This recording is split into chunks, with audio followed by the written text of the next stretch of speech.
Welcome to the Money Over 50 podcast, brought to you by Michael and Dali from Money Over 50 Financial Advisors. This information is general in nature and does not take into account your objectives, financial situation, or needs. Therefore, you should consider whether the information is appropriate for you and your personal circumstances. If you require personal advice, please contact Money Over 50 Financial Advisors. Here are your hosts, Michael and Dali. Welcome to the Money Over 50 podcast. Today, I'm going to talk to you about goals and in particular, why you can't have everything and you need to be, you need to be honest with yourself and have a good look at what it is that is most important to you. So what got me thinking about this? So obviously, I work day in, day out with this, with clients. Most of financial planners all do. A lot of our planning is based around the goals of our clients and doing what we can to ensure that we can reach them. So, but what actually made me think about this really hard is essentially my own personal life. I got to a point I was just doing too many things at once, and what I was noticing is I wasn't being the best at as many of those things as I should be. So I wasn't putting the time in a lot of areas, and I was dropping back, and I was kicking myself in the butt with it because I was thinking, well, you should be doing this, you should be doing that. But essentially I got to a point where I'm like, well, I'm doing too much. I've only got so many hours in the day. I really need to actually have a good think about, okay, what is important to me, and be realistic about it, and actually go, okay, well, these are the things that are most important. This is what I really want. I'm going to have to accept the fact that there's a trade-off. I'm going to have to get rid of some of these things and sacrifice some of these other things that I might enjoy, for the simple fact that I'm not getting the best out of all of it because I'm just spreading myself apart too thin. So again, I'm only one person, and if I had the ability to split myself into 5 and do 5 things at once, I would. And there are probably many listeners who feel the same, but unfortunately, guys, we're only one human, and there are only so many hours in a day. So if you're like me, and I'm sure a lot of you guys are, there'd be a lot of things in your life where you go, all right, there's just too many things going on right now. I need to figure out what's most important, understand the trade-offs involved, and make a decision. But essentially, I was working, trying to work, run a business, look after my clients, so my professional life essentially, and that's really important to me. And then of course got my family, so trying to be a good dad, be there for my daughter, trying to be a good partner, be there for my partner as well, and spend that time with them, good quality time, and not drop the slack there. Then on the other end, I was also finalising, basically about to finish my Master of Financial Planning. So on the last subject, the research project, so that takes time as well, a lot of research involved. That needs to happen. That's important to me as well.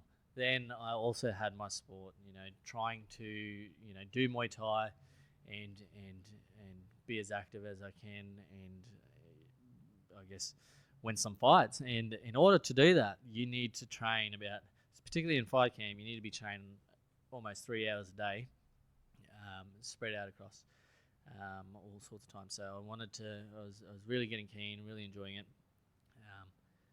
But it's just too long. I just realized it's just too long. I just couldn't put the time in. So not only was I felt like I was letting the team down, because they were really excited for me, keen to get me in the ring again. And I felt like I was letting myself down just because I couldn't put that time in. And I essentially just had to go figure out, okay, what is really important to me? At the end of the day, getting pretty old. I'm not going to be a superstar or champion fighter. And to be honest, it's not something that I strive to be anyway. However, a couple of things that are really important to me is my profession and my family. So what I didn't want to reduce my time on is those areas, and if anything, I want to still continue to be the best I can in those areas. And essentially, I just had to pull the pin as hard as it was, but it seemed hard when you think about it. But it wasn't. It wasn't that hard to just go, no, this is what I have to do in order to be the best in these areas. I'm going to have to sacrifice something that I do enjoy.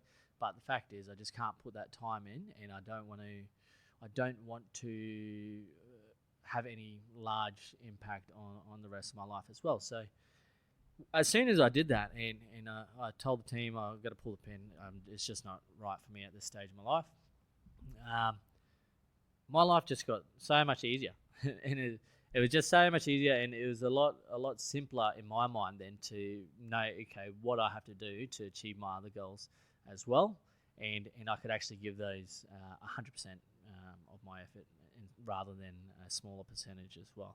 Now, in good old money over 50 fashion, swing this back into financial planning and how this sort of relates. So the main thing, well, with again the Money Over 50 podcast. So what is it that we're always talking about? We're talking about retirement planning, and with retirement planning, there's particular goals that are always in people's minds. So some of the main ones is the idea of when you want to retire and how much we want to spend in retirement. Now, in order to achieve those goals, there's things that need to happen beforehand.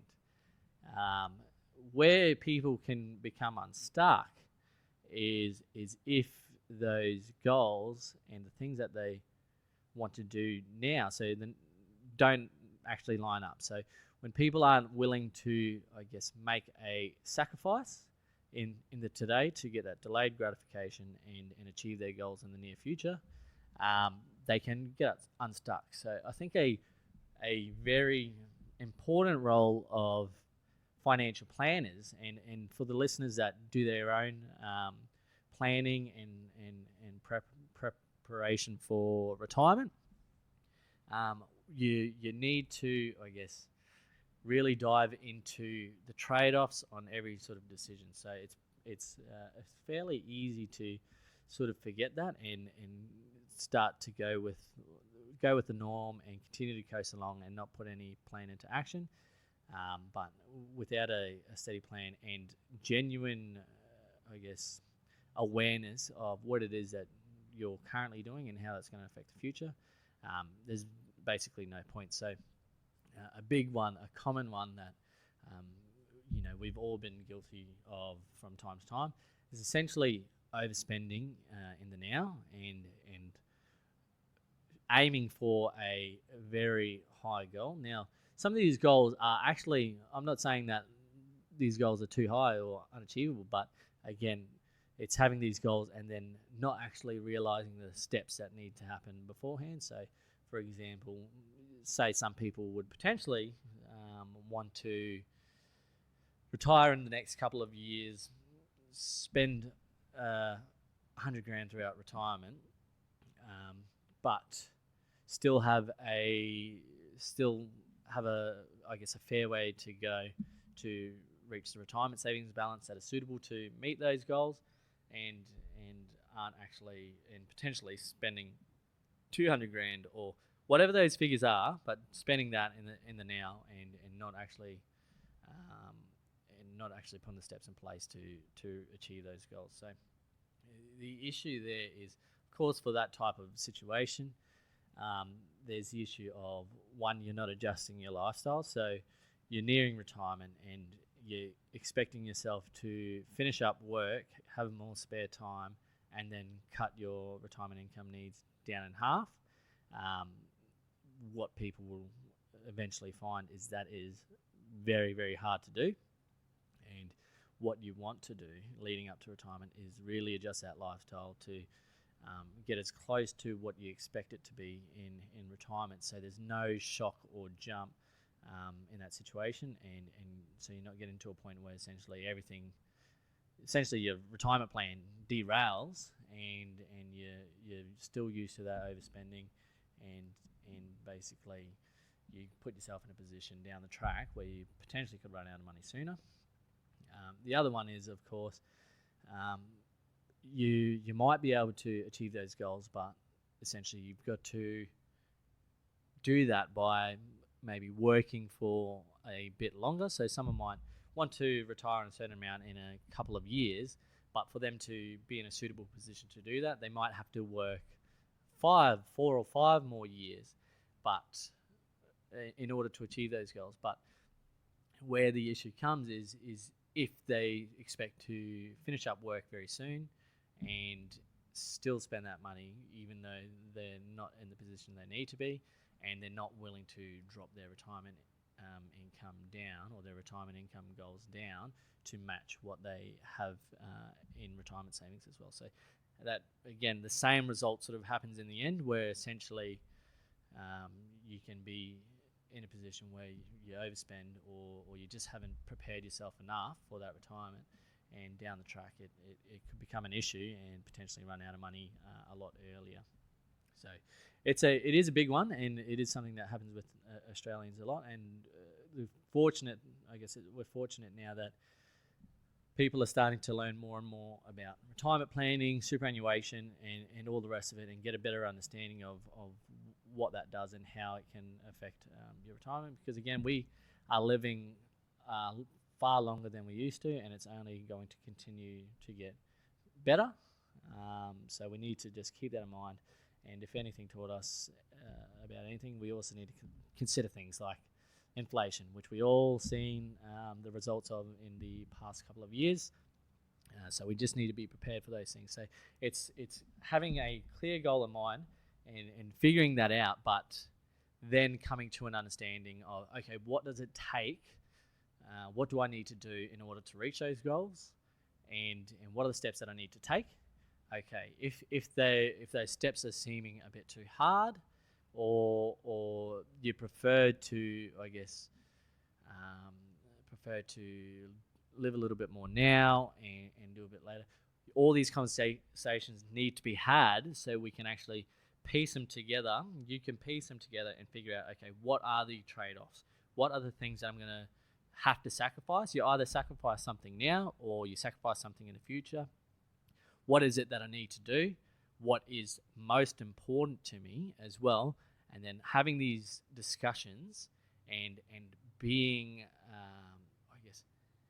being very open-minded and not being ignorant to the fact that each decision has its own risk or trade-off, and just being aware and then understanding what trade-offs you're willing to accept, and what which of those goals are most suitable to you. So remember, this is again, this all came from me just thinking about, I was just thinking I could do everything at once, and realizing that I need to put a bit of sacrifice in. I need to sacrifice something in order to achieve the things that are most important to me.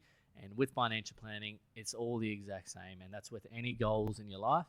There's got to be a sacrifice somewhere, or a trade-off somewhere, and whether it's now or in the future, just being aware what those are, and that way you can piece them together and figure out, okay, what is most important to me, and being 100% aware of what those decisions are, so you can make the best plan for you. So yeah, that's all I've got for you guys today, and I look forward to chatting to you guys soon. Thanks for listening. Thank you for listening to the Money Over 50 podcast with Money Over 50 Financial Advisors.